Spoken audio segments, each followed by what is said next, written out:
I'm Cleve Wells. Welcome to the horsetrainingchannel.com. What we're going to work on today is I'm on a 2-year-old, and I just walked out here to the camera and I've got on the horse. I haven't lunged him, I haven't moved him around today. We're straight from the stall. So what I wanted to do is I thought it would be very interesting for you to just kind of see what I might be getting into when I come out and ride. And you know, he's going to be a little fresh and maybe a little froggy and want to play around, and we'll just kind of work through it, and you'll kind of see just what happens to Cleve on a normal day workout. You know, I've got draw reins on him. I've got a big twist in his mouth. It's not small at all. It's a good sized mouthpiece. It's a D ring, so I can pull him around a little bit. This colt's had about 90 days of riding. Now, I have rode him every day, but one thing I do like about this colt is he airs up real good. So every day he comes out, he feels good. So I do get a little play at first, and he does, you know, sometimes he's a little froggy and a little ornery and wringing his tail a little bit and stuff, but I kind of like that because I get a good fresh horse every day. I don't have to come out and kickstart this horse and try to make things happen and him be tired from yesterday. That tells me also that this horse eats good, he sleeps good, he gets plenty of rest. He doesn't play in his stall a lot, because if he did, he stayed up all night, he wouldn't feel good today. So that tells me that a lot of nice things about this horse, that he's mature, that he can fall into a good routine, he can come out every day after a hard workout. He knows how to go home, get rinsed off, take a bath, eat dinner, and go to bed and get ready, because he understands another day's coming. So those are things that I kind of look for in a nice horse, because later on when we start our show horses and we start showing a lot, and some of our shows in June and July and August, it's going to be really hot, and you know, it just takes a lot of horse, you know, and it takes a horse that, you know, maybe you get to the show and you have to ride more than normal and lunge more than normal, because we all know there's a fatigue factor involved in showing our horses.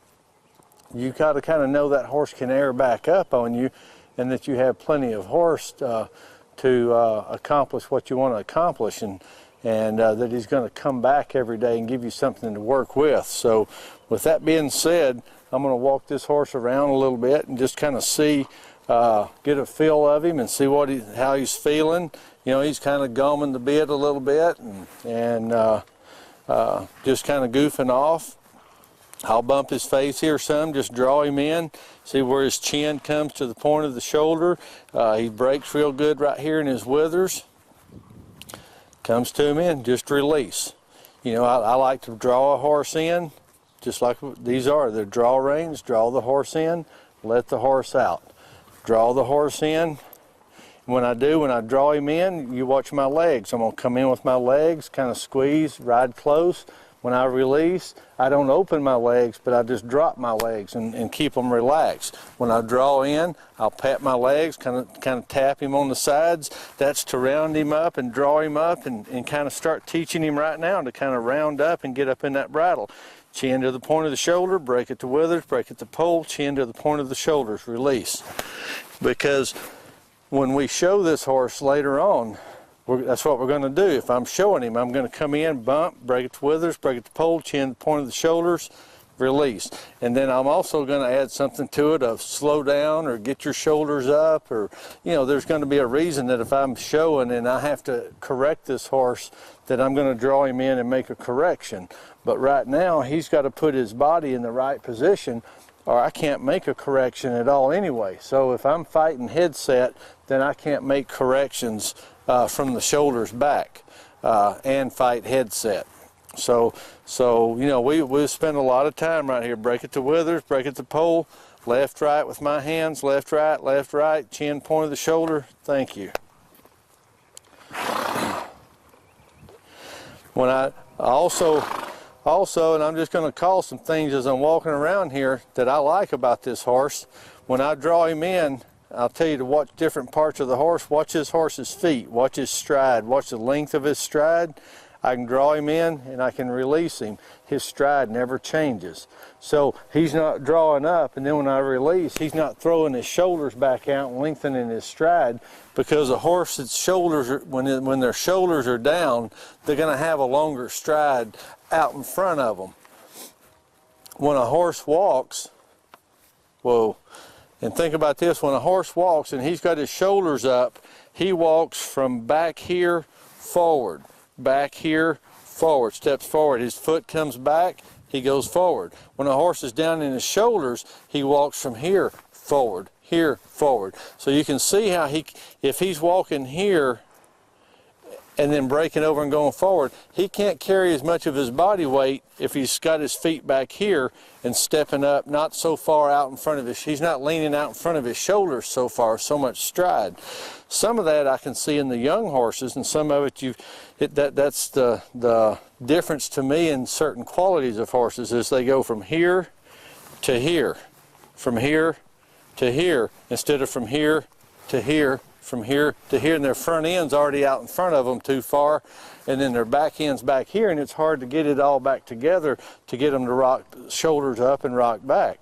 So I look for a nice horse like this that's got a stride that I can draw him in and let him out, and strides don't change. You can just watch this. I'll draw him in,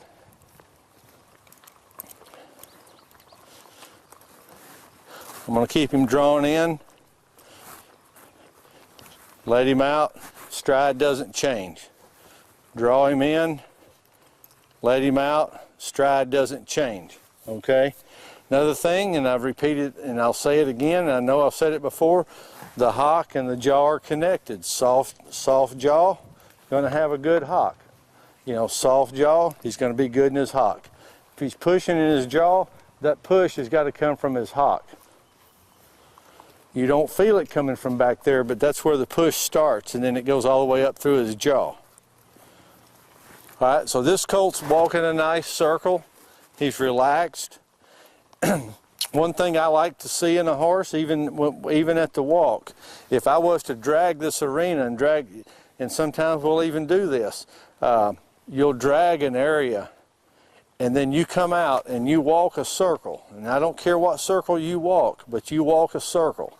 And then what I want you to do is I want you to come in with your hands and out and in and out. And I want that horse to hit them same footsteps. I want him to hit that same circle every time. You can go around here for an hour, I don't care. But that horse should learn, you should have the control to put that horse in that circle, and within a foot, 12 inches, you should hit that circle at every gear, Otherwise, if you can't hit that circle, or if it's a high degree of difficulty for you to hit that circle when you're going around, then there's your problem right there. And you know, we've got to deal with that, because what he's doing is he may be going around slow. This colt may be going around slow, but he's kind of having his way. When he wants to drop into the circle, he drops in. So then you pick him up. And then when you get over here to the other side, maybe he drops out. Well, when he drops out, then you pick him back up. You know, and you do that for a little while. And then what I'll do is when that horse goes outside that circle, let's say that this horse starts leaning. I'm going to make him lean right here so you can see. All right, see how that horse is running outside that circle? What I'll do right there is I just stop. And I'll hold right here, and I'll use my right leg and just tap him around. See, he draws in pretty hard, but I'm like, hey. And then I bring him back across this circle. Bring him back across the middle of the circle and find this circle again. Because see, what I want to do is I want to get back to where he made the mistake. And I want to see if this horse, if he leans out like this right here again, I'm going to pull him around again. And we're just going to keep tapping right here. And then I'm going to bring him across this circle. I'm not going to send him on back around the circle. I'm going to bring him across the circle. This time I'm going to cut it into a fourth. And we're going to see if we can't come across. There. Then our area was good. Now we'll go back around the circle. But the problem is if this horse starts leaning out, and I'm going to make him walk to the outside of this circle. If I'm pulling and this horse is leaning out, if I straighten him up and drive him up here, then I didn't teach him where not to be. I just told him that if he messes up, I'll do all the work. Don't worry about loping a circle. I'll do that for you. Well, at some point in time, it doesn't matter whether you're a pleasure horse or a horsemanship horse or an equitation horse or a reining horse. At some point in time, this horse has got to do his own circle. So we might as well just start teaching that right now. So when that horse leans out, get him back in there, get him back, draw him in there and get him back in there and do you a circle or two and say, hey, get back up here and get it. See, I'll kind of pull on that outside rein right here. I'll pull on that right rein a little bit. Pull out and honor that rein. Honor that right rein right there. So when I come around here and I'm guiding him through this circle, and I've got my right hand up here, he honors that right rein, because for him to run out here, all he's doing, and if I pull harder, all he's doing is disrespecting the rein. He's not honoring that rein. So I draw that rein up there.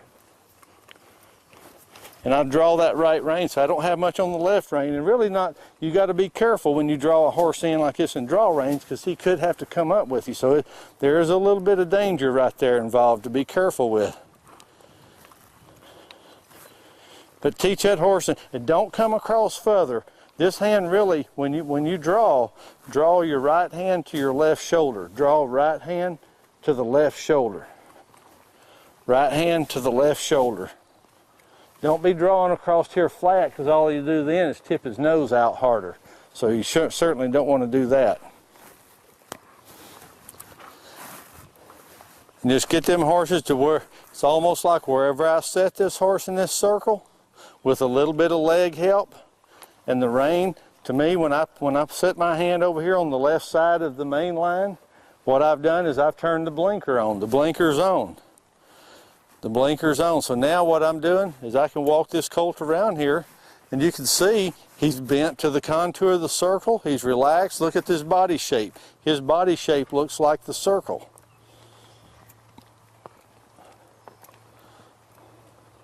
All right, I'm going to pick him up into a jog.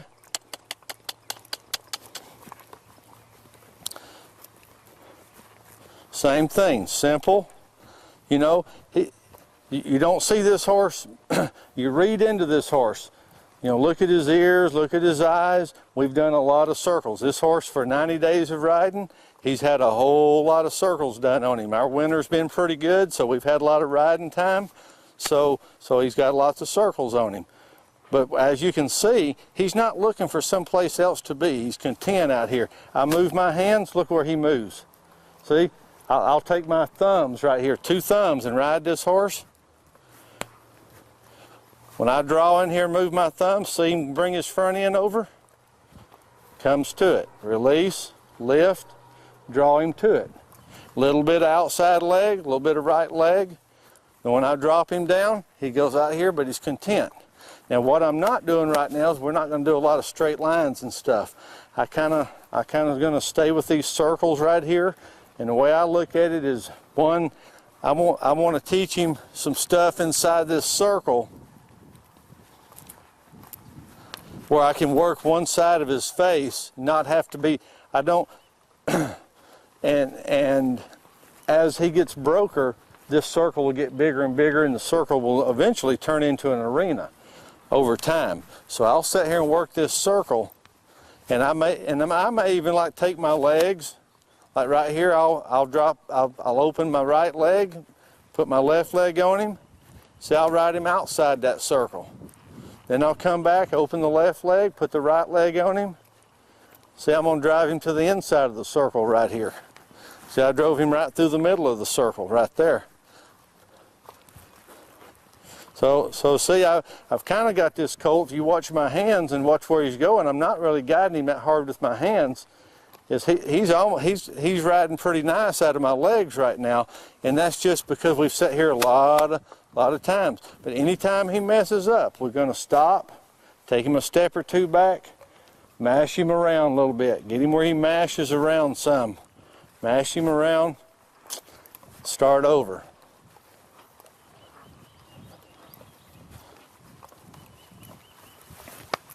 We still get them broke, we're still swinging our legs. You know, we don't sit up here like a piece of petrified wood. We're still relaxed. But when we're riding, we keep our legs close to them.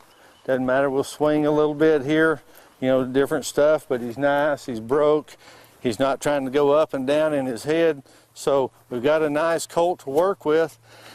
And even though I do understand not every horse is going to break out this nice and not every horse is going to be this nice, but what you've got to do is you've got to respect this horse for where he's at today. For this being the March the 30th, you've got to respect where he's at and the simplicity of it, of how this horse is accepting his job. And you look in his eye and you look in his ears, and he's just relaxed doing his job with a lot of rhythm. So you know those horses are out there and you know what they can do. And in order to know what to expect your horse to do, you've got to kind of know what horses can do. What can 2-year-olds do out there? What are some of the real good ones doing? You know, some years we don't get a good horse or an exceptional horse. We have some nice horses, but sometimes you just don't know what a horse should be doing because you don't have anything that's really standing out. So as kind of a bar setter or trend setter, this colt for us right now, he's kind of a trend setter. Like, okay, this is what the other ones need to be doing, because whether we like it or not, they're going to have to compete with this horse. And I promise you that there's this horse that whether he turned out to be a great horse or not, he's been a very good student. So I'm not talking about how great he is that he's a winner. What I'm talking about is he's a good student, and when he goes to school, he comprehends a lot because he's far along. He comprehends. He's not looking outside this circle and wishing he was someplace else. So it has nothing to do with the talent of walk, trot, and lope. It has to do with this horse has the desire to learn and please and be a pleaser. So therefore, he'll do something, whether he does the pleasure or he does equitation or horsemanship or western riding or trail, whatever. This horse will go to the show pen. He will be a show horse. That I guarantee. He will be a show horse. His mind is too good for that, for him not to. So, but it does good to see, so that you know what to try to get your young horse, and know that you're not that what's out there, because there are 5 or 6 other nice horses out there every year that may not be the greatest movers. They may not be the ultimate legged horses, but there's always some nice show horses. You know, everybody's after great movers, but myself, I like a good show horse, and I'll take a good show horse, and I'll take thirds and fourths at a circuit all week, and a lot of times I'll wind up winning. You can if you're at a 5 or 6 day show or a 5 or 6 judge futurity, or even a 4 judge, seconds, thirds, and fourths, a lot of times they win. So you know, you want that good, honest show horse that is going to be very compatible and competitive every day, and keep you up in that top 5. And if you stay up in the top 5, you're going to sit there and first, second, and third them to death, and that's an exceptional show record right there. If you're first, second, and thirds as an end result of a set of judges. All right, I don't want to just sit here and let him just poke his jaw out and just go around and around, although we have sat here and just let this colt practice 1, 2, 1, 2, 1, 2, 1, 2, 1, 2. Very content. We've practiced. Okay, but then you always want to draw him in. Draw him in, bring your legs. What that does is that keeps him rounded up. You round him up, and then you release him. Now, if I immediately round him back up, if I was to round him up and his jaw was real stiff, that means that what that would tell you is that horse is rounding up, and as soon as you turn him loose, he flattens back out. And then he rounds up and he flattens out. You've got to watch that on your horses and make sure your horse isn't doing that. I call that just yo-yoing you. It's like up and down, up and down. So if that horse gives you his jaw and see he maintained his rhythm, turn him loose, give me your jaw, turn him loose, give me your jaw. See, he's maintained his rhythm.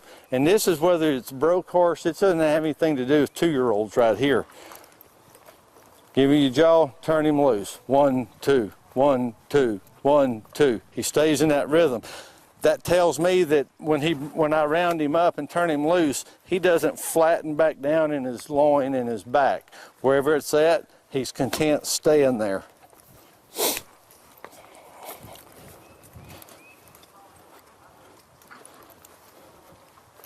Whoa. Whoa. Whoa. Whoa. Whoa. All right, now we're going to lope a little bit. I've got my circle set. It's a nice size circle. I'm going to stay right there with that circle. See, he's not thinking none. Everything's relaxed.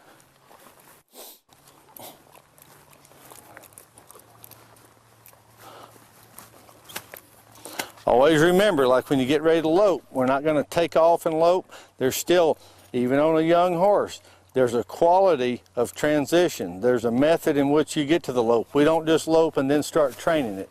All right, I'm going to put my right foot on. I'm even going to touch him, try to, with my long legs. I'm going to try to touch him with that right spur. Sometimes I'll take it off. Put it on, take it off. All right, if I put that right spur on, and if this horse tries to come to the inside, take that left leg and that left spur and just tap him back over, and I kind of got him scissored there to where I've got the hip, I've got control of the hip, and then I'm riding on the inside, I'm riding his shoulders. If he tries to come to the inside, I'll ride his shoulders there a little bit. So, all right, I've got that leg on him. Now, no pressure. It's just like everything else. Our transition, it's gonna come out of our seat. I'm gonna reach up and I'm gonna set down on this horse 2 or 3 times pretty hard, and I'm gonna make him try to bring everything up in under me.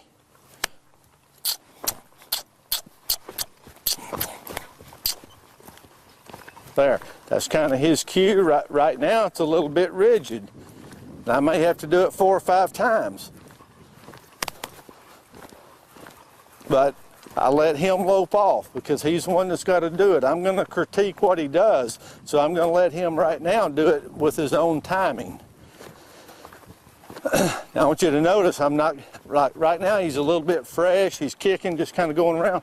I'm not going to take this outside leg off. I don't ever want to, when I lope, I like to leave that outside leg on him. I'm going to bump him with my left rein.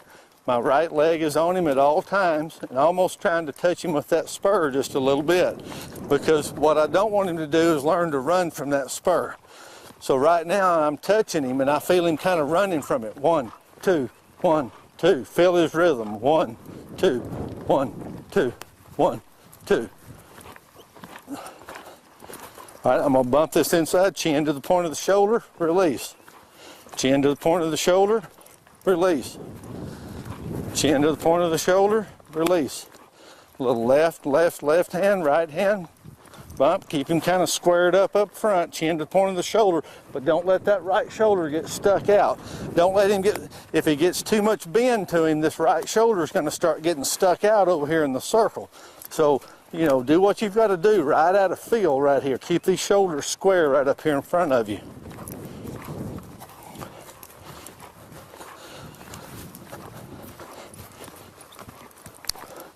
See, he's getting a lot of practice right here, bringing his head to you, turn him loose. 1, 2, 1, 2, 1, 2. See, his rhythm is slowed down quite a bit. 1, 2, 1, 2, 1, 2, 1, 2, 1, 2, 1, 2.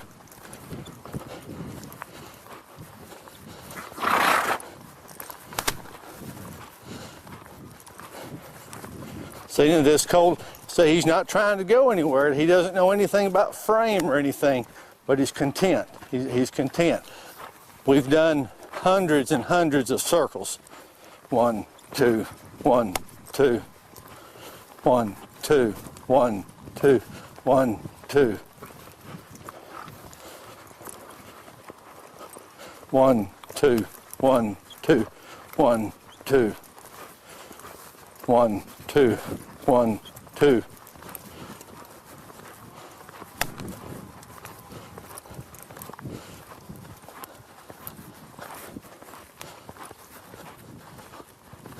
Walk.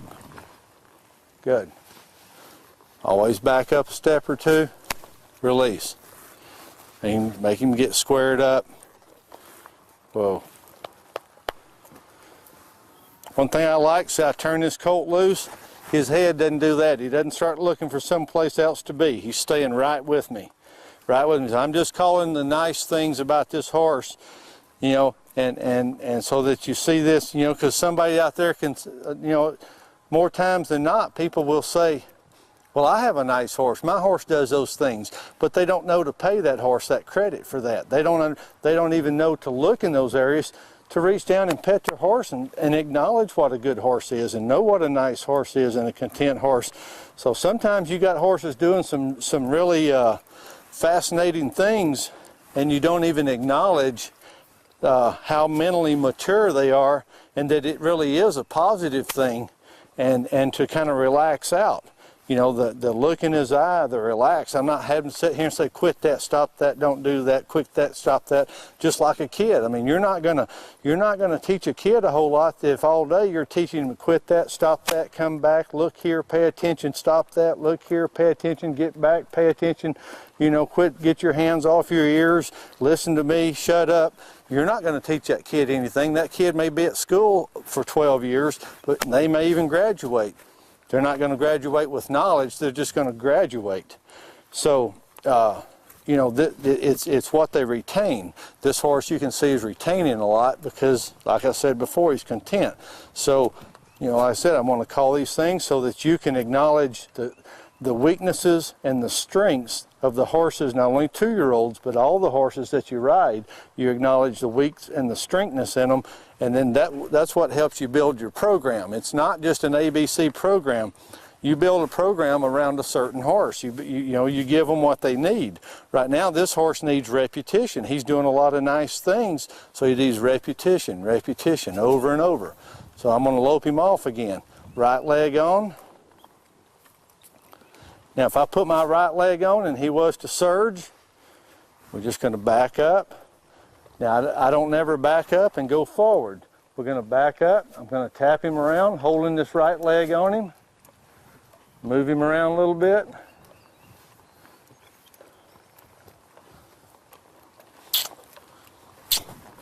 Whoa. Whoa. See, that just wasn't going to be good. You know, so I'm not just going to lope. We're going to get there with a reasonable amount of quality, and that's per horse. I'm holding this horse to his own standard, not my standard. I'm holding him to his own standard. There.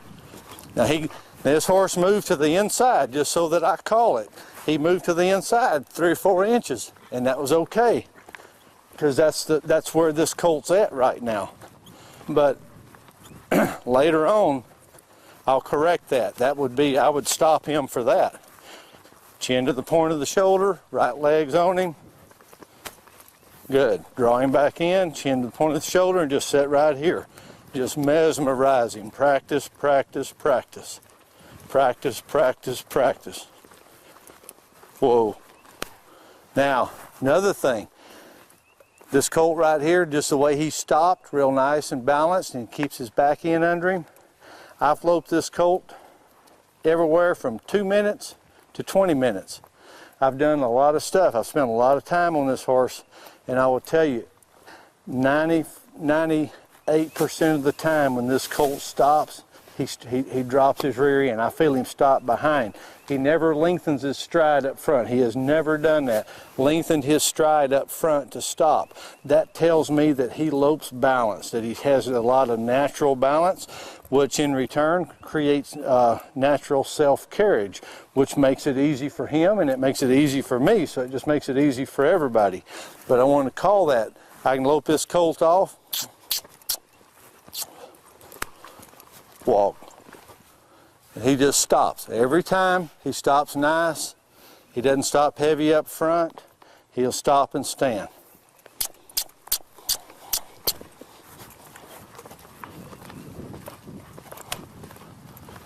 Walk.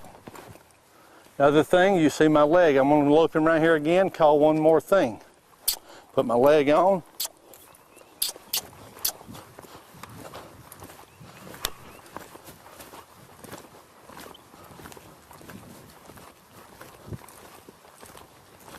Walk. You see me, I'm right here. As soon as I tell him walk, I bring that right leg off. What that does is that tells that horse to quit.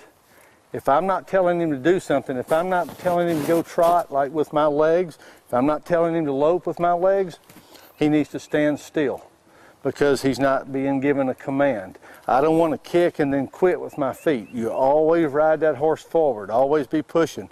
If you're pushing, you're winning. If you're pulling, you're losing. So eventually, every horse, no matter what event you do, becomes a push horse. The more you can push, the more that you can maintain quality and try to get that horse to the upper end of the class that you're showing in.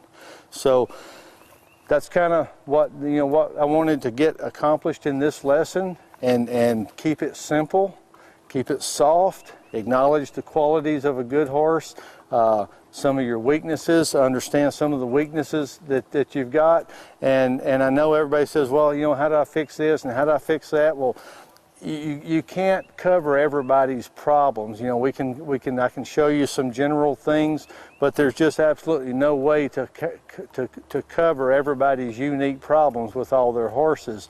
I can just, the main thing, instead of sometimes looking for all the negatives, is first find all the strengths. Find the strong points. Don't be such a negative like picking something apart, because when you look at the strong side of a horse and what they can do and all the good things, then you can build a more positive program and bring the weaknesses along as they come.